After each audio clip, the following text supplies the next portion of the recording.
এই যুগের এক বাদশাহ, তার অভ্যাস ছিল কবিতা শোনা, নতুন নতুন কবিতা শুনে পুলকিত হতেন। এখন নতুন কবিতার কত শোনানো যায়, এখন কবিতা আর মানুষ নতুন করে আর বানাচ্ছে না।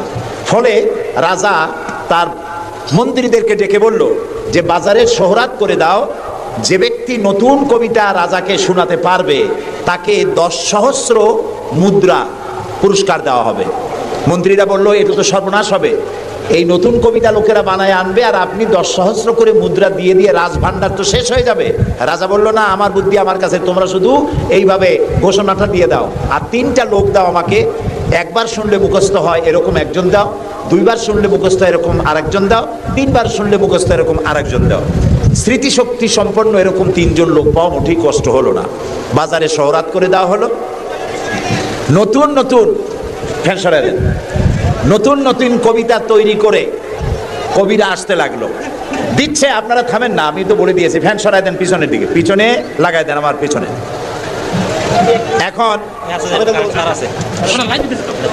এখন কবিরা কবিতা রচনা করে নিয়ে আসছে, নতুন কবিতা শুনতেছে রাজা।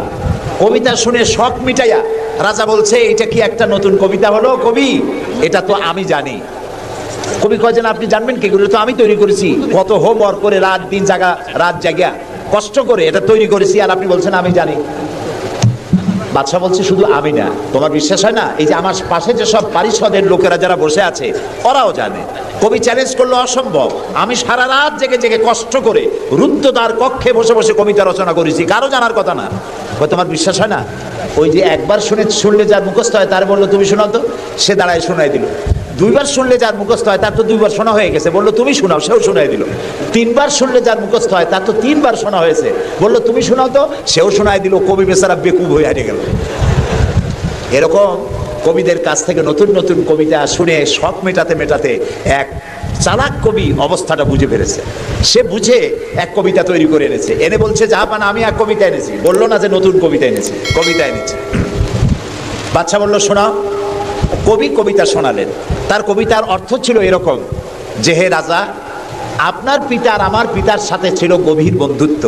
এই বন্ধুত্বের সূত্র ধরে আপনার পিতা আমার পিতার কাছ থেকে 10 সহস্র রৌপ্য মুদ্রা ধার করেছিলেন। চুক্তিপত্রে লেখা ছিল আপনার পিতা আর আমার পিতা মরে যাওয়ার পর আপনি আপনার পিতার উত্তরাধিকার সূত্রে আমার পিতার কাছে দেনা হিসাবে 10 সহস্র রৌপ্য মুদ্রা আমাকে পরিশোধ করবেন। বাদশা শুনিয়া চিন্তা করলো সর্বনাশ, আমি যদি বলি যেটা আমি জানি আর সাথে লোকেরাও জানে তাহলে তো সাক্ষী প্রমাণ হয়ে গেল, তাহলে তো 10 সহস্র মুদ্রা না রৌপ্য মুদ্রা দেওয়া লাগবে, কি সাংঘাতিক কথা। রাজা তখন বলল কবি এতদিনে নতুন একটা কবিতা তুমি আমারে শোনালে যা আমিও জানি না আবার লোকেরাও জানে না। আমি এই গল্পটি আপনাদেরকে শোনালাম এই জন্যে যে সেই যুগের লোকেরা যতটা পাগল, আহাম্মক, বেকুব আমরা মনে করি, এরকম বেকুব ছিল না, আহাম্মক ছিল না। তাদের শৌর্য ছিল, তারা স্বাধীন চেতা ছিল, বীরত্বগাথা ছিল তাদের। তারা কারোর অধীনতা স্বীকার করতো না। বুদ্ধি ছিল, প্রজ্ঞা ছিল, মেধা ছিল, সব ছিল। শুধু একটি জিনিসের অভাবে তারা চুরি করত, ডাকাতি করত, জেনা করত, ব্যভিচার করত, হত্যা করত, এগুলিকে কোনো অপরাধ মনে করত না। সেই জিনিসটির নাম ছিল ওহীর জ্ঞান। সেই জিনিসটির নাম ছিল কি? আল্লাহ রাব্বুল আলামিন সেই যুগে এই মানুষগুলির পরিবর্তনের জন্য, গোটা বিশ্বে শান্তি আনার জন্য, পৃথিবী যখন ধ্বংসের দ্বার প্রান্তে দাঁড়িয়েছে, রহমত ছাড়া পৃথিবীকে আর রক্ষা করা যাবে না, তখন আল্লাহ তাআলা রাসূলকে রহমত হিসাবে পাঠালেন। আল্লাহ তাআলা বলছেন ওয়ামা আরসালনাকা ইল্লা রাহমাতাল লিল আলামিন। নবী হে, আমি আপনাকে আমার গোটা বিশ্বের জন্য, গোটা সৃষ্টি জগতের জন্য আমি আপনাকে আমার করুণার মূর্ত প্রতীক করে পাঠালাম। সৃষ্টি জগতের জন্য আপনি আমার রহমত। সুবহানাল্লাহ। বর্তমান যে মাসটা চলছে, এই মাসটির নাম আরবি মাস মাহে রবিউল আউয়াল। এই মাসেই আল্লাহ তাআলা পাঠিয়েছিলেন বিশ্বনবী মুহাম্মদ রাসূলুল্লাহ সাল্লাল্লাহু আলাইহি ওয়াসাল্লামকে পৃথিবীর মানবতার কল্যাণের জন্য। তাকে এই পৃথিবীতে আল্লাহ তাআলা পাঠিয়েছিলেন। আল্লাহ তাআলা কোরআনে কারীমের মধ্যে বলছেন, সূরা আন-নাহল, আল্লাহ তাআলা বলছেন وعلى الله قصد السبيل ومنها جائر ولو شاء لهداكم أجمعين وعلى الله قصد السبيل আর সোজা রাস্তা বলে দেওয়ার দায়িত্ব আমি আল্লাহর। সুবহানাল্লাহ বলেন। সোজা রাস্তা বলে দেওয়ার দায়িত্ব কার? আল্লাহ তাআলা বলছেন সোজা রাস্তা বলে দেওয়ার দায়িত্ব আমার, যেখানে রয়েছে অসংখ্য বাঁকা পথ। ওয়ালাউ শাআ লাহাদাকুম আজমাইন, আর আমি যদি ইচ্ছে করতাম তাহলে গোটা বিশ্বের সমগ্র মানব মণ্ডলীকে আমি হেদায়েত করে দিতাম।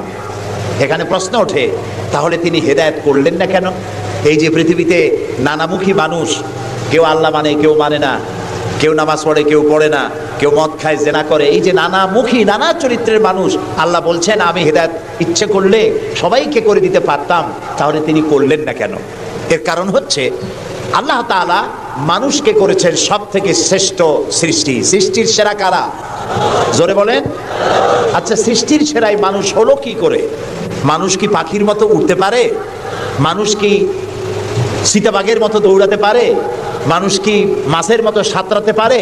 মানুষ কি বাঘের মতো ক্ষিপ্রতা, সিংহের মতো হিংস্রতা, সাপের মতো ক্রুদ্ধতা এগুলি মানুষের মধ্যে কি আছে? নাই। তাহলে মানুষ সৃষ্টির সেরা হলো কিভাবে বলতে পারেন? সৃষ্টির সেরা হয়েছে তার জ্ঞানের কারণে। আল্লাহ তাআলা চাঁদ সূর্যকে যেভাবে বাধ্য করেছেন তার হুকুম মানার জন্য, আমাদেরকে আল্লাহ তাআলা এভাবে হুকুম মানতে বাধ্য করেন নাই। কোরআন শরীফে আল্লাহ তাআলা বলেছেন ওয়ালাকাদ কাররামনা বনি আদম, আল্লাহ তাআলা বলেন আদম সন্তানকে আমি সম্মানিত করেছি। চাঁদ, সূর্য, গ্রহ, নক্ষত্র, সৌররাজি, নবমণ্ডল, ভূমণ্ডল সব কিছু আল্লাহর আইন মানতে বাধ্য না বাধ্য নয়? আল্লাহ তাআলা কোরআনে কারীমে বলেছেন আফাগায়রা দীনিল্লাহি ইয়াবগুন ওয়া লাহু আসলামা মান ফিস সামাওয়াতি ওয়াল আরদি তাওআন ওয়া কারহা। আফাগায়রা দীনিল্লাহি ইয়াবগুন, তোমরা কি আল্লাহর দেওয়া জীবন ব্যবস্থাকে ছেড়ে দিয়ে অন্যের তৈরি করা মতবাদ গ্রহণ করতে চাও? ওয়ালাহু আসলামা মান ফিস সামাওয়াতি, অথচ আকাশে যা আছে, জমিনে যা আছে সব কিছু তার আনুগত্যের মস্তককে আমার সামনে নত করে দিয়েছে। সুবহানাল্লাহ। চাঁদ এবং সূর্য, সূর্যের কোনো ক্ষমতা নাই। রাত এখন বাংলাদেশে 8:40, রাত, সূর্যের কোনো ক্ষমতা নাই এখন বাংলাদেশে সে উদিত হয়। রাতের অধিকারকে সূর্য ক্ষুণ্ণ করতে পারে না, সূর্যের অধিকারকে চন্দ্র ক্ষুণ্ণ করতে পারে না। লাশ-শামসু ইয়ামবাগি লাহা আন তুদরিকাল কামারা ওয়ালাল লাইলু সাবিকুন নাহার ওয়া কুল্লুন ফি ফালাকিন ইয়াসবাহুন। আকাশে জমিনে যা কিছু আছে সব আল্লাহর হুকুম মেনে চলছে, কেউ কাউকে অতিক্রম করতে পারে না। তাহলে আমরা বুঝলাম চাঁদ সূর্য হুকুম মানে কার? জোরে বলেন। এই যে গাছগুলি, চতুর্দিকে যত গাছপালা আপনারা দেখতে পান, সুবরি গাছে নারকেল হবে না, নারকেল গাছে তাল হবে না, বেল গাছে জাম হবে না, আম গাছে লিচু হবে না। ওয়ালান তাজিদা লিসুন্নাতিল্লাহি তাবদীলা। আল্লাহ তাআলা বলছেন আমার লব, নেচার, প্রকৃতির আইনের ভেতরে কোনো পরিবর্তন হবে না, আমার আইন তারা মানতে বাধ্য। কেবলমাত্র মানুষ, কেবলমাত্র মানুষ। আমি তোমাদেরকে সম্মানিত করেছি, সেই জন্য আমি তোমাকে আইন মানতে বাধ্য করি নাই। কোরআন শরীফে আল্লাহ পাক বলছেন ইচ্ছে করলে কুফরি করতে পারো, ইচ্ছে করলে ঈমান আনতে পারো, ইচ্ছে করলে মুমিন হতে পারো, ইচ্ছা করলে কুফরিও করতে পারো। এটা তোমার ইচ্ছার উপরে ছেড়ে দিয়েছে। কারণ আত্তাবায়্যানার রুশদু মিনাল গাই, হক আর বাতিল দুইটাকে আমি আলাদা করে দেখিয়ে দিয়েছি। আসহাবুল ইয়ামিন, আসহাবুশ শিমাল, ডানপন্থী আর বামপন্থী দুইটা দল আমি দেখাই দিয়েছি। ডান দিকে, আর এটা বোঝার জন্য বিবেক দিয়েছি। কি দিয়েছি বলেন? বিবেক। বিবেক আছে আমাদের? আছে কি না? বিবেক দিয়েছি বোঝার জন্য। ডান দিকে যারা যাবে, এই ডান দিকের নেতৃত্ব দিবে নবীরা, আর নবীরা ডানপন্থীদেরকে সাথে নিয়ে চলে যাবে কোথায়? আল্লাহর জান্নাতে। আর যারা বামপন্থী তাদের নেতৃত্ব দেবে শয়তান। কে দেবে নেতৃত্ব? আমি বুঝি না মুসলমানেরা কেমনে বামপন্থী হয়। আমাদের দেশে কিছু মুসলমান আছে নামধারী, নাম মুসলমানের, কিন্তু নিজেদের পরিচয় দেয় তারা বামপন্থী। আছেন এরকম?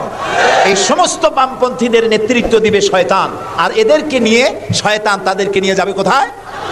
আল্লাহ তাআলা বলছেন কাত্তাবায়্যানার রুশদু মিনাল গাই, হক এবং বাতিলকে আলাদা করে আমি ভাগ করে দুটি পথকে দেখিয়ে দিয়েছি। এখন তোমার ইচ্ছা আমার উপর ঈমান আনতেও পারো, আর যদি ইচ্ছা হয় আমার সাথে কুহুরিও করতে পারো। যেহেতু তুমি গাছ না, সূর্য না, চন্দ্র না, তুমি মানুষ, আমি তোমাকে সম্মান দিয়েছি, সেজন্য তোমার এখতিয়ারে ছেড়ে দিয়েছি আর বিবেকও দিয়েছি।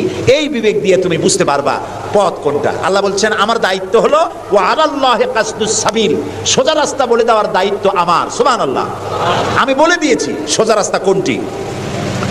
আল্লাহ তাআলা বলেন সূরা ইব্রাহিমের মধ্যে আলিফ লাম রা কিতাবুন আনজালনাহু ইলাইকা লিতুখরিজান নাসা মিনাজ যুলুমাতি ইলান নূর। আল্লাহ তাআলা বলেন হে নবী, আমি আপনার উপর একখানা কিতাব অবতীর্ণ করলাম। এটা একটি কিতাব নাজিল করলাম এই জন্য লিতুখরিজান নাসা মিনাজ যুলুমাতি ইলান নূর, যাতে করে আপনি মানব মণ্ডলীকে অন্ধকার সমূহ থেকে আলোর দিকে নিয়ে আসতে পারেন। লক্ষ্য করুন কথা আল্লাহর, আমি কার কথা শোনাচ্ছি? অন্ধকার সমূহ থেকে আলোর দিকে নিয়ে আসতে পারেন। ওলামারা যারা আলেম তারা বুঝবেন, কোরআন শরীফে আল্লাহ তাআলা অন্ধকারের কথা যত জায়গায় বলেছেন বহু বচনে বলেছেন, এক বচনে বলেন নাই। আর আলোর কথা যখন বলেছেন তখন এক বচনে বলেছেন, বহু বচনে বলেন নাই। নূরের বহু বচন হলো আনোয়ার, এই শব্দটি কোরআন শরীফের মধ্যে নাই। আল্লাহ এখানে কি বলছেন? আমি আপনার উপরে কিতাব অবতীর্ণ করলাম এই জন্য যাতে করে আপনি মানব মণ্ডলীকে অন্ধকার সমূহ থেকে আলোর দিকে আনতে পারেন। অন্ধকার সমূহ কি? অন্ধকার সমূহ হচ্ছে মানব রচিত যত মতবাদ, এ সবগুলো কি বলেন সবাই? অন্ধকার। আর ইসলাম হলো আলো। অন্ধকারের অনেক রূপ হয়, আলোর রূপ হয় মাত্র, বলেন কয়টা হয়? দেখুন, অঙ্ক যেদিন পরীক্ষা হয়, ম্যাট্রিক হোক আর দাখিল পরীক্ষা হোক, অঙ্কের যে পরীক্ষাটা যেদিন হয় সেদিন অঙ্ক পরীক্ষা দিতে গিয়ে যাদের অঙ্ক ভুল হয় তাদের ফলাফল একরকম হয় না বহু রকম হয়? ভুল যা হয় কয় রকম হয়, আর অঙ্ক যাদের রাইট হয় তাদের কয় রকম হয়? একরকম। তাহলে এর দ্বারা কি বোঝা যায়? সত্যের রূপ একটা আর ভুলের রূপ অনেকগুলো। এই জন্য আলোর রূপ একটা, অন্ধকারের রূপ অনেক। যেমন বিদ্যুতের আলো, কেরোসিনের আলো, হেসাকের আলো, চাঁদের আলো, সূর্যের আলো, যত রকমের আলো আছে সব আলোর রূপ একটাই, কিন্তু অন্ধকারের রূপ বিভিন্নতর। সবে কাজেবের এক রকমের অন্ধকার, অমাবস্যার আর এক রকমের অন্ধকার, রাতের আধারের আর এক রকম অন্ধকার, মেঘাচ্ছন্ন হওয়ার আর এক রকম অন্ধকার, কুয়াশাচ্ছন্ন হওয়ার আর এক রকম অন্ধকার, দরজা জানালা ভেন্টিলেটর সব বন্ধ করে দেওয়ার আর এক রকমের অন্ধকার। অন্ধকারের রূপ অনেক আর আলোর রূপ একটা। আল্লাহ বলছেন কোরআন এই জন্য নাজিল করেছি লিতুখরিজান নাসা মিনাজ যুলুমাতি ইলান নূর, মানুষের তৈরি করা যত মতবাদ সব অন্ধকার আর ইসলাম হচ্ছে আলো। আল ইসলাম নূর, ইসলাম হচ্ছে আলো। আলোর রূপ একটা। আলোর রূপ কয়টা? আল্লাহ তাআলা বলছেন ওয়া আলাল্লাহি কাসদুস সাবিল, আমি সোজা রাস্তা বলে দেব। যেখানে আছে অসংখ্য বাঁকা পথ, সেই সোজা রাস্তার নাম কি বলতে পারবেন? মাশাআল্লাহ, আপনারা সবাই বলতে পেরেছেন। সেই ইসলাম, সেই পথের নাম ইসলাম। এই ইসলামের পথ প্রদর্শক ছিলেন আল্লাহর নবীরা। দুনিয়ায় যত নবী আল্লাহ পাঠিয়েছেন সমস্ত নবীরা হচ্ছেন ইসলামের পথ প্রদর্শক। কিন্তু বইপত্রে অনেক সময় একটা কথা ভুল লেখে, তারা লেখে মুহাম্মদ সাল্লাল্লাহু আলাইহি ওয়াসাল্লাম ইসলাম ধর্মের প্রবর্তক। এটি একটি ভুল কথা। প্রবর্তক অর্থাৎ যিনি শুরু করেন, যিনি যে জিনিসটা চালু করেন তিনি ওইটার প্রবর্তক হন। ইসলামের প্রবর্তক হচ্ছেন আল্লাহ তাআলা, আর সমস্ত নবীরা হচ্ছেন প্রচারক, আর সর্বশ্রেষ্ঠ প্রচারক হচ্ছেন মুহাম্মাদুর রাসূলুল্লাহ সাল্লাল্লাহু আলাইহি ওয়াসাল্লাম। আল্লাহ রাব্বুল আলামিন তাকে পৃথিবীতে পাঠালেন ইসলাম প্রচার, প্রসার, প্রতিষ্ঠা এই কাজের জন্য। আল্লাহ তাআলা তাকে পাঠালেন এবং তাকে সর্বাধিক মর্যাদা দিলেন। এত বড় মর্যাদা আল্লাহ তাআলা পৃথিবীতে আর কারো দেন নাই। সুবহানাল্লাহ। কোরআনে কারীমের মধ্যে আমরা দেখতে পাই আল্লাহ রাব্বুল আলামিন যখনই কোনো নবীকে ডাকার দরকার বোধ করেছেন তিনি নাম ধরে ধরে ডেকেছেন। তিনি বলেছেন ইয়া আদম, ইয়া জাকারিয়া, ইয়া ইব্রাহিম, ইয়া ঈসা, ইয়া মূসা। গোটা কোরআন শরীফ তন্ন তন্ন করে যদি তালাশ করা যায় কোরআন শরীফের ভিতরে কোথাও ইয়া মুহাম্মদ এই শব্দটি, এই বাক্যটি কোথাও পাওয়া যাবে না। আল্লাহ তাআলা তার রাসূলকে মুহাম্মদ সাল্লাল্লাহু আলাইহি সাল্লামকে কোরআনে কারিমে কোথাও নাম ধরে ডাকেন নাই। কেন ডাকেন নাই? তাকে মর্যাদা দিয়েছেন। সুবহানাল্লাহ বলুন। আল্লাহ রাব্বুল আলামিন নিজে তো নাম ধরে ডাকেনি নাই, বরং কোরআনে কারিমে আল্লাহ রাব্বুল আলামিন বলেছেন, ও পৃথিবীর মানুষেরা, আমার নবীকে তোমরাও যেন পরস্পরকে যেভাবে নাম ধরে ডাকাডাকি করো, আমার নবীকে তোমরা সেভাবে নাম ধরে ডাকবে না। আল্লাহ নিষেধ করে দিয়েছেন। কোরআনে কারীমের মধ্যে আল্লাহ তাআলা তাকে নাম ধরে ডাকেন নাই এবং তার মর্যাদা সমস্ত নবীদের চাইতে বেশি দিয়েছেন। পৃথিবীতে যত নবী এলেন, সমস্ত নবীরা এসেছেন যার যার এলাকার উপরে ভিত্তি করে, ভাষার উপরে ভিত্তি করে, গোত্রের উপরে ভিত্তি করে। মুহাম্মদ সাল্লাল্লাহু আলাইহি সাল্লাম শুধু আরবি ভাষাভাষীদের নবী ছিলেন না, শুধুমাত্র মক্কার এবং মদিনার নবী ছিলেন না, তিনি বিশ্ব নবী। বলুন তো কি নবী? আল্লাহ রাব্বুল আলামিন কোরআনে কারীমের মধ্যে বলেছেন, কুল ইয়া আইয়ুহান নাসু ইন্নী রাসূলুল্লাহি ইলাইকুম জামিআ। আল্লাহ তাআলা বলেন, হে নবী আপনি বলুন, ও পৃথিবীর মানব মণ্ডলী, আমি আল্লাহর পক্ষ থেকে তোমাদের সকলের জন্য আমি রাসূল হয়ে এসেছি। কিয়ামত পর্যন্ত এই পৃথিবীতে যত মানুষ আসবে সমস্ত মানুষের জন্য রাসূল বলেছেন, শুধু মানুষের জেন নয়, আল্লাহর সমস্ত সৃষ্টি জগতের জন্য আল্লাহ তাআলা আমাকে রাসূল করে পাঠিয়েছেন। সুবহানাল্লাহ। নবী করিম সাল্লাল্লাহু আলাইহি সাল্লাম পৃথিবীতে এলেন এবং আল্লাহ তাআলা তাকে এই সম্মান দিয়ে, মর্যাদা দিয়ে পৃথিবীতে কেন পাঠালেন? সূরা ফাতহার মধ্যে আল্লাহ তাআলা বলছেন, হুয়াল্লাযী أرسل رسوله بالهدى ودين الحق ليظهره على الدين كله وكفى بالله شهيدا। আল্লাহ তাআলা বলেন যে তিনি আল্লাহ, যিনি তার রাসূলকে দ্বীনে হক আর সত্যের বিধান সহকারে পৃথিবীতে পাঠিয়েছেন। কেন? লিইউযহিরাহু আলা দ্বীনি কুল্লিহ, যাতে করে তিনি মানুষের তৈরি করা সকল মতবাদের উপরে ইসলামকে বিজয়ী করে দিতে পারেন। এই জন্য আল্লাহ তাআলা রাসূলকে এই পৃথিবীতে পাঠিয়েছেন। সুবহানাল্লাহ। রাসূলুল্লাহ পৃথিবীতে আসলেন এবং তিনি চরিত্র দিয়ে, যুদ্ধ করে নয়, ইসলাম প্রচার করেছেন কি দিয়ে? বলেন, তরবারি দিয়ে নয়। ইসলাম মানে শান্তি, শান্তির ধর্ম। ইসলাম কিসের ধর্ম? শান্তির ধর্ম। মুসলমান কারা? যারা শান্তি প্রতিষ্ঠা করে তারাই। আর আল্লাহর এক নাম হচ্ছে সালাম। আল্লাহর এক নাম কি? বলেন সবাই, সালাম। আল্লাহর নাম শান্তি, ইসলাম শান্তি, মুসলমানেরা চায় শান্তি। সেই শান্তি প্রতিষ্ঠার জন্য মুহাম্মদ সাল্লাল্লাহু আলাইহি সাল্লাম তরবারি দিয়ে ইসলাম আনেন নাই, তিনি ইসলাম এনেছেন তার অনুপম চরিত্র মাধুর্য দিয়ে, ব্যবহার দিয়ে, দিন প্রচার করে তার মাধ্যমে জনগণকে ইসলামের মধ্যে এনেছেন। কথা উঠতে পারে, তাহলে যুদ্ধগুলো হলো কেন? বদর, ওহদ, হুনাইন, তাবুক, এগুলো ইয়ারমুক, কেন এই যুদ্ধগুলো হলো? এ সব যুদ্ধ ছিল ডিফেন্সিভ। পৃথিবীর কোন ঐতিহাসিক কোন ব্যক্তি বলতে পারবে না যে মুহাম্মদ সাল্লাল্লাহু আলাইহি সাল্লাম সর্বপ্রথম আক্রমণকারী হয়েছেন কোন যুদ্ধে। বলতে পারবে কেউ? বলতে পারবে? তিনি তা করেননি। যখন আক্রান্ত হয়েছেন তখন তিনি প্রতিরক্ষামূলক যুদ্ধ করেছেন। আক্রমণাত্মক যুদ্ধ রাসূলুল্লাহ তার জীবনেও করেন নাই। সুবহানাল্লাহ। চরিত্র দিয়ে তিনি দুনিয়াকে বিজয় করেছেন। পৃথিবীতে যত নেতা আছে সমস্ত নেতাদের চরিত্র তো দুই রকম হয়। নেতাদের চরিত্র কয় রকম হয়? দুই রকম। একটা হয় পার্সোনাল ক্যারেক্টার, আর একটা হয় পাবলিক ক্যারেক্টার।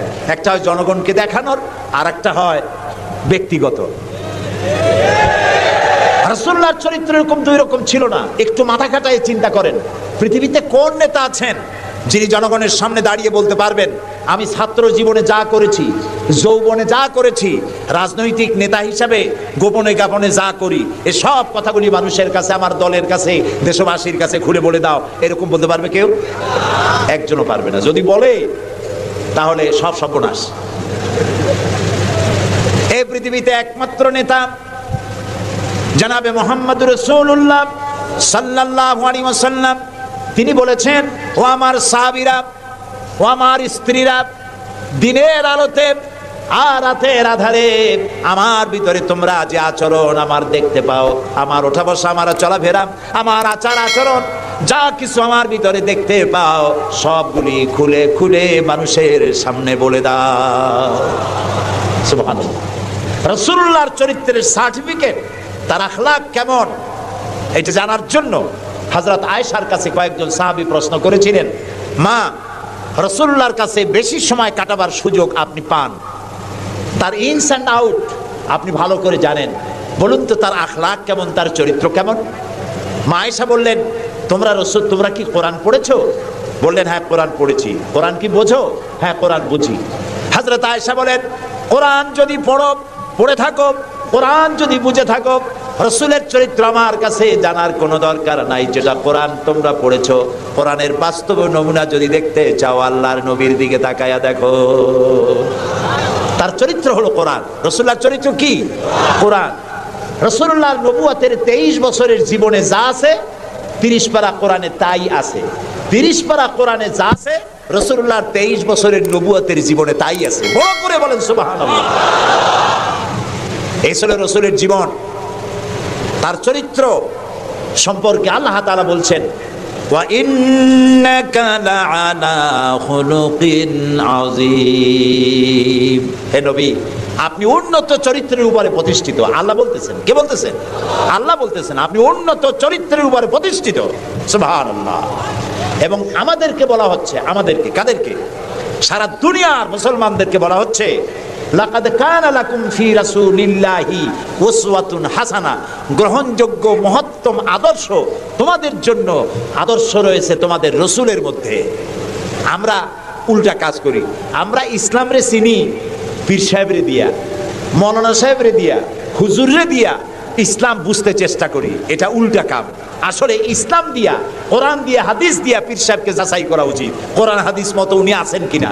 হুজুর সাহেব, মৌলানা সাহেব, নেতা সাহেব কোরআন হাদিস অনুযায়ী আছে কিনা, ওর দ্বারা ওই ব্যারোমিটার দিয়েই বাছাই এবং যাচাই করা উচিত। কিন্তু তা না করে আমরা উল্টাটা করি, যার জন্য আমরা প্রতারিত হই। এই জন্য রাসূল হচ্ছেন আমাদের নেতা হিসাবে শ্রেষ্ঠ নেতা। তার থেকে বড় নেতা আকাশের নিচে জমিনের উপরে কেউ নাই। তাকেই গ্রহণ করতে হবে। দেখুন, চরিত্রের উন্নত সার্টিফিকেট দিতে পারে একজন পুরুষের জন্য কে দিতে পারে? তার স্ত্রী। সব থেকে কে পারে? স্ত্রী বলতে পারে এই পুরুষটি কেমন। আর একজন স্ত্রী তার স্বামীর জন্য সব করতে পারে, জীবনটাও বিলাই দিতে পারে, কিন্তু সহজে স্বামীর বিশ্বাস যেটা সেটার উপরে ঈমান আনা এটি সহজ কথা নয়। যত পীর সাহেবরা আছেন বাইরে মুরিদ বানাতে আসেন, জিজ্ঞেস করা উচিত, হুজুর আপনার বউ আপনার কাছে মুরিদ হয়েছে কিনা? কারণ বউ জানে। বাইরে এসে যতই হুজুর অনেক কিছু নামের আগে মেজবাউল আরিফিন, সিরাজুস সালিকিন, তারপরে কি কুতুবে রব্বানি, গাউসে সামদানি, আশেকে পান্দান, সিয়াহে দান্দান, এই যতই বলা হোক না কেন, কিন্তু আসলে উনি কি ওনার বউ চাইতে কেউ ভালো জানে না। এটা ঠিক কিনা? বউ ঈমান আনছে কিনা, মুরিদ হইছে কিনা, ওইটা দেখা দরকার। ড্রাইভারকে জিজ্ঞেস করা দরকার আপনার হুজুর কেমন, ড্রাইভার বলতে পারবে। ওনার সাথে খাদেমদেরকে একান্তে জিজ্ঞেস করা দরকার হুজুর কেমন, কোনটা বলতে পারবেন। দেখুন, এই পৃথিবীতে নবী করিম সাল্লাল্লাহু আলাইহি সাল্লাম যখন ওহী পেলেন, দ্বিতীয় ওহী ছিল ওয়ানজির আশিরাতাকাল আকরাবিন, নিকটবর্তী লোকদেরকে এবার দ্বীনের দাওয়াত দেন। এই সর্বপ্রথম দাওয়াতের জন্য আল্লাহ তাআলা বললেন, আল্লাহর প্রতি, জাহান্নামের প্রতি ভয় দেখান, সতর্ক করুন মানুষদেরকে। সর্বপ্রথম তিনি মনে করলেন নিকটবর্তীদেরকে দাওয়াত দিতে আল্লাহ বলেছেন আগে। তামার নিকটবর্তী খাদিজার চাইতে তো কেউ নাই। খাদিজার কাছে গিয়েই রাসূলুল্লাহ দাওয়াত দিলেন। দাওয়াতটা কি? বললেন, খাদিজা, এই যে চোখে দেখা লাত, মানাত, উজ্জা, হুবাল, এর একটাও খোদা না, এগুলো বেহুদা। এগুলা কিছু বানাইতে পারে না, কেউ সাহায্য করতে পারে না, এমনকি নিজেকেও বিপদ থেকে রক্ষা করার কোনো শক্তি ওদের নাই। এক অদেখা আল্লাহ আছেন, যিনি ছাড়া কোনো ইলা নাই। তোমাকে আমাকে তিনিই সৃষ্টি করেছেন, তাকে আল্লাহ হিসাবে মানো, যারা দেখা যায় না। আর আমি সেই আল্লাহর শেষ নবী, আমাকে নবী হিসাবে মানো। কত বড় কঠিন কথা, কত বড় কঠিন কথা। প্রিয় ভাই সব, পর্দার আড়ালের মা বোনেরা, লক্ষ্য করুন, হযরত খাদিজাতুল কুবরা রাদিয়াল্লাহু তাআলা আনহা 40 বছরের বয়সের সময় মুহাম্মদ সাল্লাল্লাহু আলাইহি সাল্লামকে বিয়ে করেছিলেন। তখন তার বয়স 25 বছর। আর আজ 40 বছর বয়সে নবীজি নবুয়ত পেয়েছেন, 15টি বছর সময় পেয়েছেন রসুলকে কাছে থেকে দেখার। হযরতে খাদিজা যখনই দ্বীনের দাওয়াত পেলেন, ও দেখা আল্লাহকে বিশ্বাস করতে হবে, মুহাম্মদ সাল্লাল্লাহু আলাইহি সাল্লামের নবুয়ত মানতে হবে, এই প্রশ্ন যখন সামনে এলো, হযরতে খাদিজা কোনো প্রশ্ন তোলেন নাই, এক মুহূর্ত দেরিও করেন নাই, সঙ্গে সঙ্গে পড়ে নিয়েছেন লা ইলাহা ইল্লাল্লাহু মুহাম্মাদুর রাসূলুল্লাহ। হযরত খাদিজা বললেন আবুল কাসেম, তিনি মুহাম্মদ সাল্লাল্লাহু আলাইহি সাল্লামকে আবুল কাসেম বলে ডাকতেন, হে কাসেমের পিতা, হে কাসেমের পিতা, আমি ঈমান আনলাম আল্লাহর উপরে যারে কোনোদিন দেখি নাই, আমি ঈমান আনলাম আপনার প্রতি, সেই আল্লাহর আপনি প্রেরিত রাসূল নবী হিসেবে মেনে নিলাম, কারণ বিগত 15টি বছর আপনার সাথে থেকে আপনার মধ্যে যে আচরণ দেখেছি, এই আচরণ কোনো সাধারণ মানুষের হতে পারে না, আপনি অবশ্যই আল্লাহর নবী, আমার কোনো সন্দেহ নাই। রাসূলুল্লাহ যা করেছেন, চারিত্রিক বিপ্লব করেছেন, তার কৈশোর, তার যৌবন ওই জনগণের মধ্যেই হয়েছে। আল্লাহ তাআলা সিরিয়া থেকে নবী এনে মক্কায় চাপায় দেন নাই, মিশর থেকে নবী এনে মক্কার উপরে চাপায় দেন নাই, ওই সমাজেই তিল তিল করে তিনি বড় হয়েছেন মানুষের মাঝে। আর মানুষেরা এক পর্যায়ে মুহাম্মদ এই নামটা ভুলিয়ে গেল, তাকে ডাকা শুরু করলো আল আমিন বলে। সুবহানাল্লাহ, এটা নবুয়ত পাওয়ার অনেক আগে তাকে ডাকতো আল আমিন। বিপদে পড়লে বলতো চলো আল আমিনের কাছে যাই, ঝগড়া হলে বলতো চলো আল আমিনের কাছে যাই, আমানত রাখতে হবে চলো আল আমিনের কাছে যাই। তার নামই লোকেরা ভুলে গেল, এক পর্যায়ে নাম প্রচারিত হলো আল আমিন, মানে কি? বিশ্বাসী। তিনি নিজেকে তিল তিল করে গড়েছেন, আল্লাহ তাআলা গড়ে তুলেছেন তাকে। হযরতে খাদিজা তার প্রতি ঈমান আনলেন, রাসূলুল্লাহ দাওয়াত দিলেন তার বন্ধু, যার সাথে তার বন্ধুত্ব ছিল 20 বছরের, হযরতে সাইয়েদুনা আবু বকর রাদিয়াল্লাহু তাআলা আনহু, 20 বছরের বন্ধু। হযরত আবু বকরের কাছে রাসূলুল্লাহ যখন দাওয়াত দিলেন যে আমি আল্লাহর রাসূল, আমার উপর ঈমান আনো, এক আল্লাহর উপর ঈমান আনো, হযরত আবু বকরও এক মুহূর্ত দেরি করেন নাই, বলেছেন আপনি অবশ্যই আল্লাহর নবী, আমার তো কোনো সন্দেহ নাই এর মধ্যে। সুবহানাল্লাহ। রাসূল পাক সাল্লাল্লাহু আলাইহি সাল্লাম এই মক্কি জিন্দেগিতে মানুষদেরকে তৈরি করলেন আল্লাহর ইচ্ছা মাফিক। তিনি দাওয়াত দিলেন একটি, তিনি বললেন ইয়া আইয়ুহান নাস কুলু লা ইলাহা ইল্লাল্লাহ তুফলিহু, হে মানব সকল পড়ো তোমরা লা ইলাহা ইল্লাল্লাহ, জোরে পড়েন লা ইলাহা ইল্লাল্লাহ, লা ইলাহা ইল্লাল্লাহ। একথা ঘোষণা করে দাও, কোনো ইলাহ নাই, কোনো আইনদাতা নাই, বিধানদাতা নাই, শাসনকর্তা নাই, কেউ নাই ইল্লাল্লাহ, আল্লাহ ছাড়া। এই দাওয়াত যখন তিনি দিলেন, যেই সমাজের লোকেরা তাকে আলামিন বলতো, সেই লোকেরা ফুলের মালা নিয়ে দৌড়ে আসলো নাকি? তারা পাথর নিয়ে ছুটে এলো, কারণ তারা বুঝতো লা ইলাহা ইল্লাল্লাহর মানে কি। লা ইলাহা ইল্লাল্লাহর মানে শুধু কোনো ইলাহ নাই আল্লাহ ছাড়া, মুহাম্মদ সাল্লাল্লাহু আলাইহি ওয়াসাল্লাম আল্লাহর প্রেরিত রাসূল, এই কথাটুকুনো যদি শুধু হইতো তাহলে মার খাওয়া লাগতো না। রাসূলুল্লাহ মার খান নাই, মুসা আলাইহিস সালাম মার খান নাই, ইব্রাহিম আলাইহিস সালাম খান নাই, এমন কোন নবী নাই। 3 জন নবী ছাড়া, কয়জন নবী ছাড়া? 3 জন নবী ছাড়া মার খান নাই, দেশান্তরিত হন নাই, গালিগালাজ শোনেন নাই, ঠাট্টা বিদ্রুপ শোনেন নাই, এমন কোন নবী নাই। কয়জন নবী বাদে? 3 জন। একজনকে আদম আলাইহিস সালাম, সে সময় কোনো মানুষই নাই, কাজেই তারে বিরক্ত করবে কে? আর ছিলেন নূহ আলাইহিস সালাম, প্রথমে বাধা পাইলেন, পরে যখন বন্যা হয়ে গেল, সব যখন মরে গেল, তখন আর তারে বাধা দেওয়ার মতো কেউ ছিল না।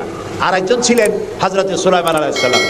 হযরত সুলাইমানকে আল্লাহ সারা পৃথিবীর রাজত্ব তার হাতের মুঠায় দিয়ে দিয়েছিলেন, সেই জন্য তার বিরোধিতাকারী কেউ ছিল না। এই 3 জন বাদে ইয়া হাসরাতান আলাল ইবাদ, বান্দার উপর আফসোস, এমন একজন নবী রাসূল পাঠাই নাই যার সাথে সমকালীন যুগের লোকেরা ঠাট্টা করে নাই, বিদ্রুপ করে নাই, মারধর করে নাই, সবাই করেছে।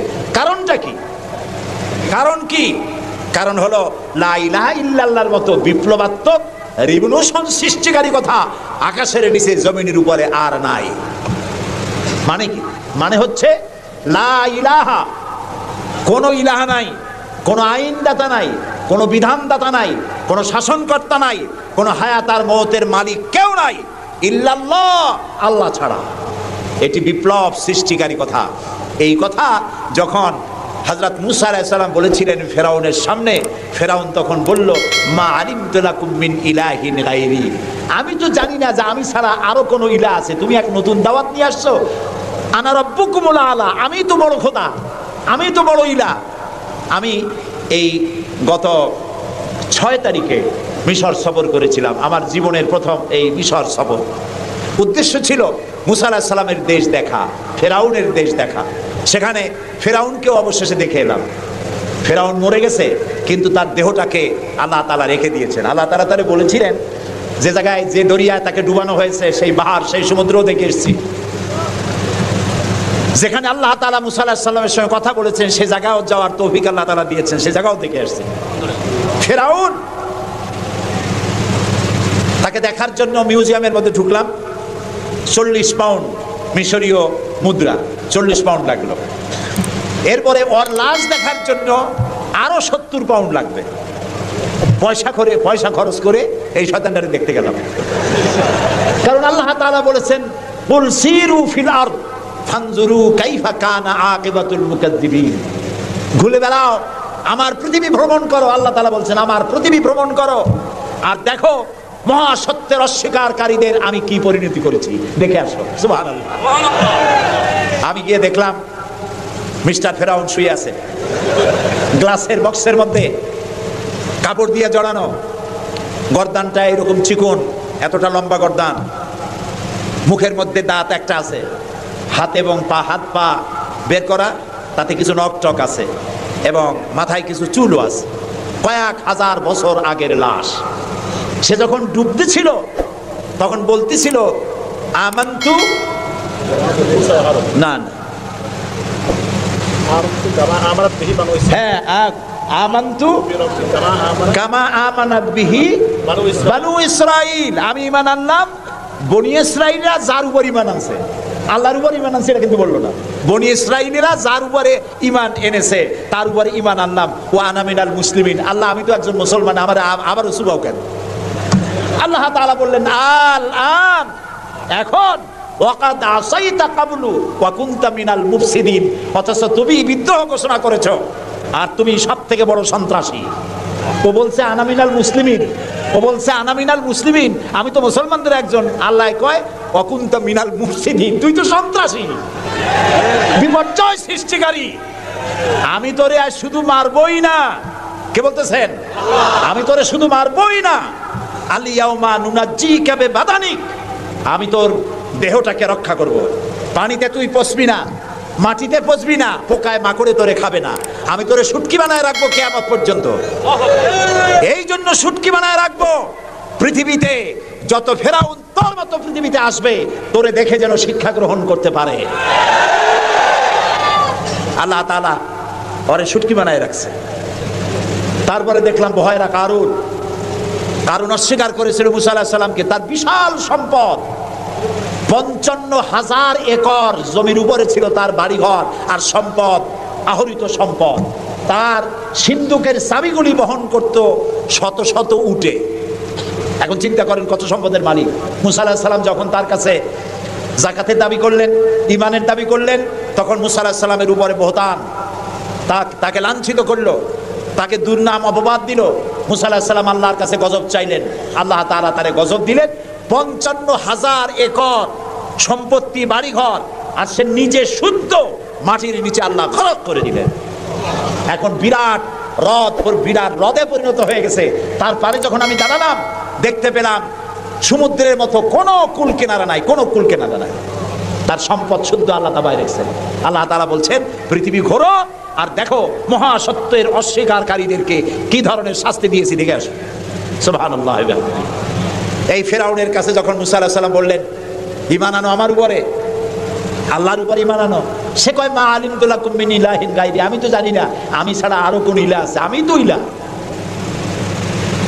তুমি যদি আমাকে ছাড়া কাউকে ইলাহ মানো, লা আজআলান্নাকা মিনাল মাসজুনিন, আমি তোমাকে কারারুদ্ধ করে রাখবো।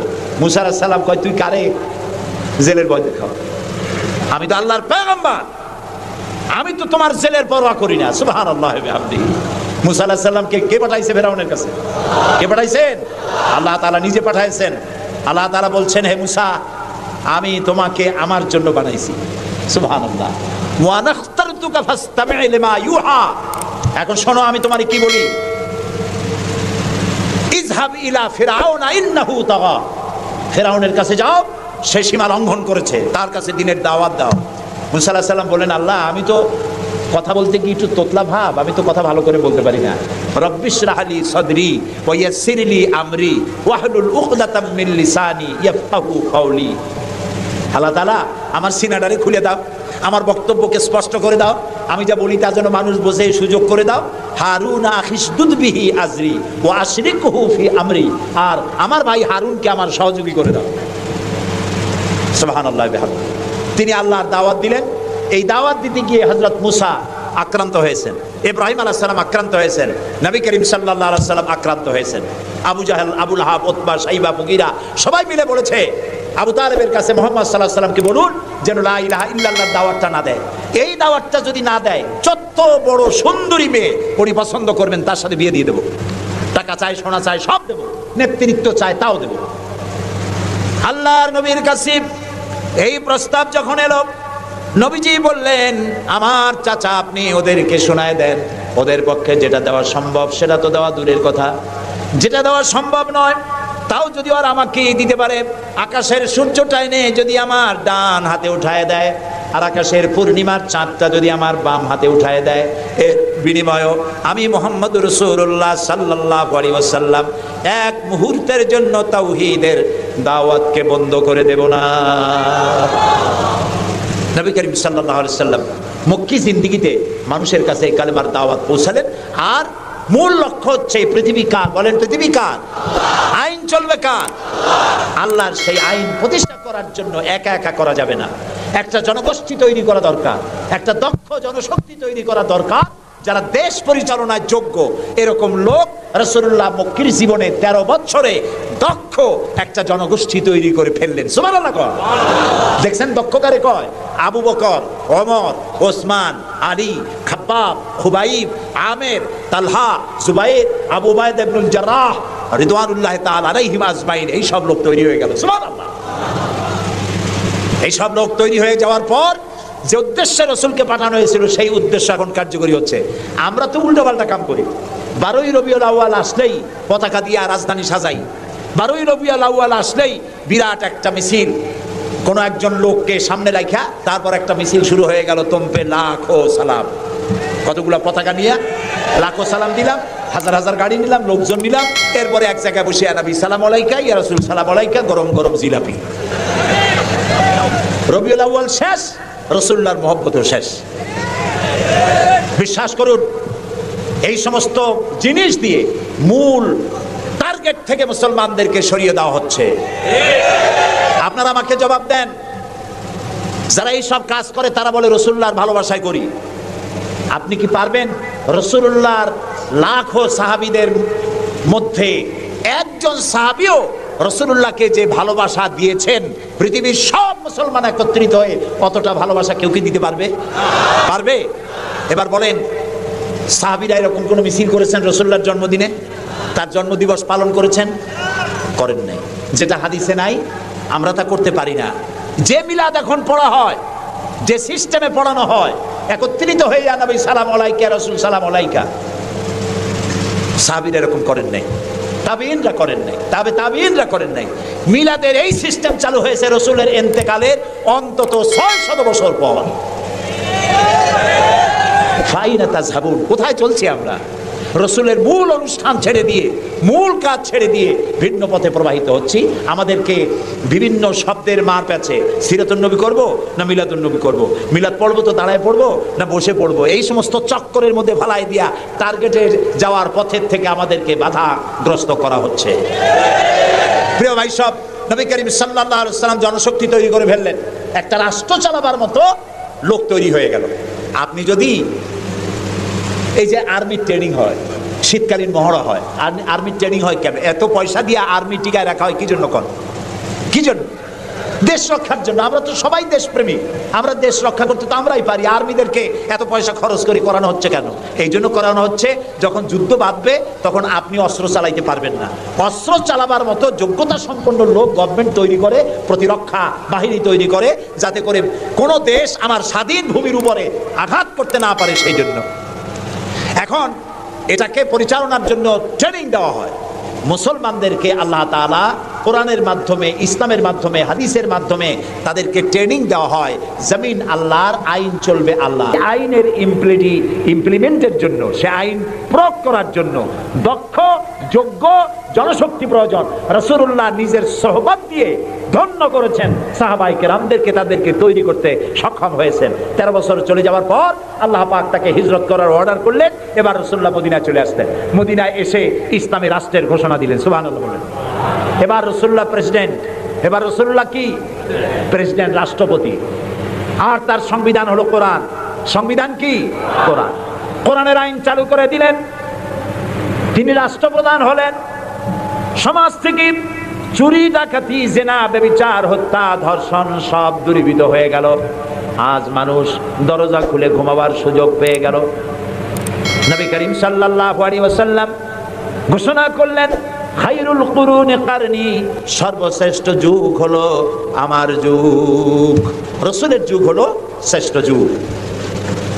সমাজ থেকে চুরি ডাকাতি নির্মূল হয়ে গেল কোরআনের আইন চলার কারণে। যারা বিরোধিতা করছিল তারাও দেখলো যে মুহাম্মদ সাল্লাল্লাহু আলাইহি ওয়াসাল্লামের সাথে আমরা খামোখাই বিরোধিতা করেছি, উনি তো আমাদের বিরোধী লোক না, উনি তো আমাদের ধর্মের বিরুদ্ধে লোক না, উনি তো দেশে আইন দিয়েছেন এমন যে আইনের মাধ্যমে মানুষ তার নিজের ধর্ম পালন করতে পারে, চুরি করে না, ডাকাতি করে না, মানুষ খাবার পায়, পরার পায়, থাকার পায়, সবকিছুর গ্যারান্টি পেয়েছে।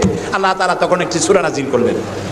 আল্লাহ তাআলা সূরা নাসর নাজিল করলেন, ইযা জাআ নাসরুল্লাহি ওয়াল ফাত ওয়ারাআইতান নাসা ইয়াদখুলুনা ফি দীনিল্লাহি আফওয়াজা। আল্লাহ তাআলা বলেন, যখন আল্লাহর পক্ষ থেকে বিজয় আসবে, আল্লাহর সাহায্য যখন আসবে, তখন দেখতে পাবে দলে দলে লোকেরা ইসলামে প্রবেশ করছে।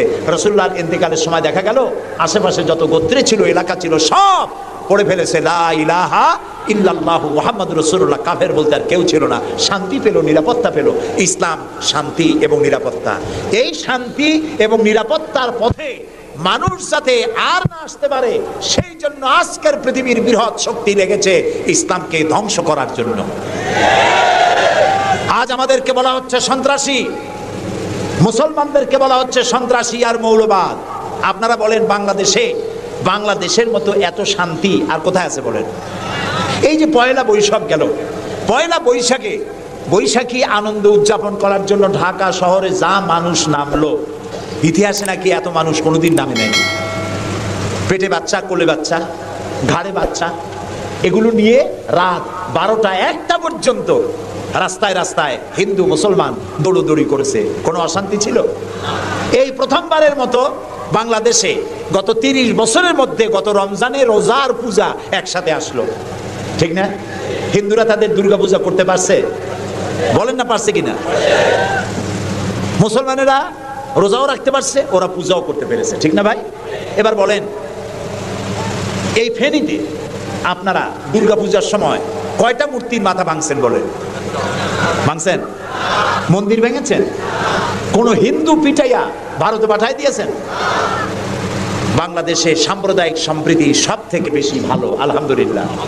কিন্তু আমাদের দেশের চিহ্নিত একটি মহল দেশে বিদেশে অনবরত বাংলাদেশের বিরুদ্ধে বলে বেড়াচ্ছে এখানে সাম্প্রদায়িক সম্প্রীতি নাই, এখানে নাকি হিন্দুরা নিরাপত্তা বোধ করছে না, এখানে নাকি সন্ত্রাসের জ্বালা মানুষ অস্থির, আর সন্ত্রাস সব নাকি তৈরি হয় মাদ্রাসায়।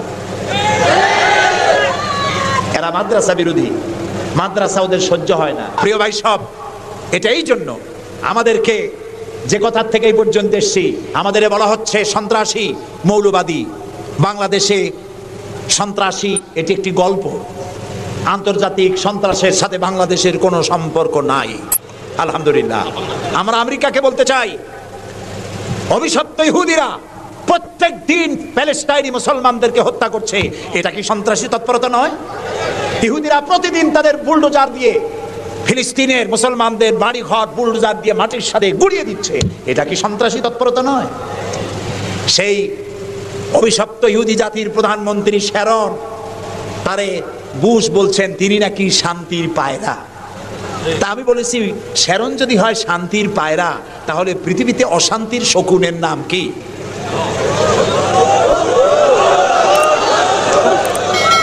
আপনাদের ফতোয়াই কার্যকরী হোক। আল্লাহ আছেন, আল্লাহ আছেন। ও তো ভালো, ফেরাউন ওর থেকে শক্তিশালী ছিল, নমরুদ ওর থেকে শক্তিশালী ছিল। ফেরাউনের সুবাইয়া আল্লাহ শেষ করছে, নমরুদের জুতা দিয়ে পিটাই আল্লাহ বিদায় করে দিছে, ঠিক না? সে আল্লাহ আছে কিনা জোরে বলেন, আছে। তবে ওয়ামাকারু ওয়ামাকার আল্লাহ ওয়াল্লাহু খায়রুল মাকিরিন, আল্লাহর কৌশল, আল্লাহ সব থেকে বড় কৌশলী। ও বলতেছে মুসলমান শেষ করে দেবে, কলে কলে সব শেষ করবে, মুসলমান ইসলামের রাষ্ট্র শেষ করে দেবে। আল্লাহ তাআলা তার ঘরের মধ্যে মুসা আলাইহিস সালামের মারার চেষ্টা করছিল না ফেরাউন? একটা পুরুষও বাঁচতে দেবে না, সব মেয়ে লোক জিন্দা রাখবো, মেয়ে লোক সব মেরে ফেলবো, এরকম বলছিল না? সেই জায়গায় আল্লাহ মুসারে বানাইছেন কিনা? লালিত পালিত করছেন কোথায়? ফেরাউনের ঘরের মধ্যে। যে বুশ দুনিয়া থেকে ইসলাম আর মুসলিমদেরকে মিটাতে চান, সেই বুশের ঘরের মধ্যে আল্লাহ তাআলা ইসলাম ঢুকাই দিছে। উনি লাগছেন ইসলামকে শিকল কাটার জন্য, মেয়ে লোকরে মসজিদের ইমামতি করার জন্য। কারা কি করতেছে আমরা বুঝি, আমরা ভাত খাই। আমার জাতি মদ খাইয়া চোখ লাল করে না, আল্লাহর মেহেরবানি, তোমার জাতি করে। আমেরিকায় মেন্টাল হসপিটালে রুগী সব থেকে বেশি, পাগল বেশি দুনিয়ার সব জায়গায়। দুনিয়ার সবচাইতে বেশি পাগল কোন দেশে? আমেরিকায়। কারণ ওদের ব্রোকেন ফ্যামিলি, যৌথ পরিবার না, স্বামী স্ত্রী বিশ্বাস করে না, স্ত্রী স্বামীরে বিশ্বাস করে না, বাপ ছেলেরে স্নেহ করে না, ছেলে মায়ের ভক্তি করে না। অশান্তির জ্বালায় মাথার চুল চতুর্দিক দিয়ে কাটিয়া মাথার উপরে তালপট্টির দ্বীপ বানায় রাখে। কেউ বা মাথার চুল ছোট ছোট করে কাটিয়া পিছনের দিকে বাসার নাম্বার, মোবাইল নাম্বার লিখে রাখে। আমি দেখে কইছি, শয়তানে যদি দেখে, শয়তান খালি কানবে আর বলবে যে আমি শয়তান হয়েছিলাম কি কাজে, এইটা তো খারাপ শয়তান। শান্তি নাই, অশান্তির দাবানল জ্বলছে গোটা আমেরিকা জুড়ে। ওরা মুসলমানদের ঐতিহ্য ধ্বংস করার জন্য একটা কোথার থেকে শয়তান মহিলা এনে মসজিদের ইমামতি করেছে।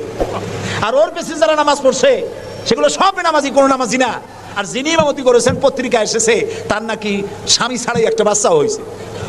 এই হলো ইমাম, যে জাতের ইমাম সেই জাতের মুয়াজ্জিন, সেই জাতের মুক্তাদি। প্রিয় ভাই সব, 9/11-এর পরে ওই জাতির মধ্যে চিন্তা হয়েছিল যে মুসলমানেরা নাকি বোমা মারে সব জায়গায়। পত্রপত্রিকা আসছে মুসলমানরা বোমা মারছে। তো মুসলমানরা এই আধুনিক বোমা বানাবার শক্তি পায় কোথায়? নিশ্চয়ই কোরআন শরীফ আছে। এই কোরআন শরীফ পড়া শুরু করলো। কোরআন শরীফ পড়িয়া তারা দেখতে পেল যে এর মধ্যে তো বোমা বানাবার কথা নাই, বরং সন্ত্রাসের বিরুদ্ধে বক্তব্য আছে, সন্ত্রাসীদের কি শাস্তি হবে তাও সূরা মায়েদার মধ্যে আল্লাহ বলে দিয়েছেন। এখন কোরআন শরীফ পড়ে পড়ে অবস্থা এই হয়েছে, প্রত্যেক বছর আমেরিকায় 20 থেকে 25 হাজার আমেরিকান সাদা খ্রিস্টান ইসলাম কবুল করে মুসলমান হয়ে যাচ্ছে। ঠেকাইতে পারবে না ইসলামকে। ইসলাম হলো সূর্যের মতো, এদিক দিয়ে ডুবে দেখা যায় পশ্চিম দিক দিয়ে ডুবে গেছে, আর বুঝি উঠবে না। সকালবেলা দেখে পূব দিক দিয়ে কি হয়েছে, উদিত হয়ে গেছে, আবার ওদিকে ডুবলো, এদিক দিয়ে উঠলো। ইসলামও এইরকম, মনে হয় ইরাকে ইসলাম শেষ, আফগানে শেষ হয়ে গেল, আল্লাহ তাআলা আবার ফিলিস্তিন দিয়ে উঠায় দেবে, বাংলাদেশ দিয়ে উঠায় দেবে, কাশ্মীর থেকে উঠায় দেবে। ইসলাম রে নিবাইতে পারবে না। ইউরিদুনা লিইউতফিউ নূরাল্লাহি বিআফওয়াহি আল্লাহু মুতিম্মু নূরি। মুখের ফু দিয়ে ইসলামকে নিবানো যাবে না। এটা কার? ইসলাম কার? আল্লাহ তাআলার। সেই জন্য আমরা চাই ইসলামকে মানুষকে বুঝায়া, মানুষকে আস্তে আস্তে ইসলামের দিকে নিয়ে আসা। আল্লাহ তাআলা আমাদেরকে সেই তৌফিক দান করুন। আমরা বলি আমিন, সবাই বলি আমিন।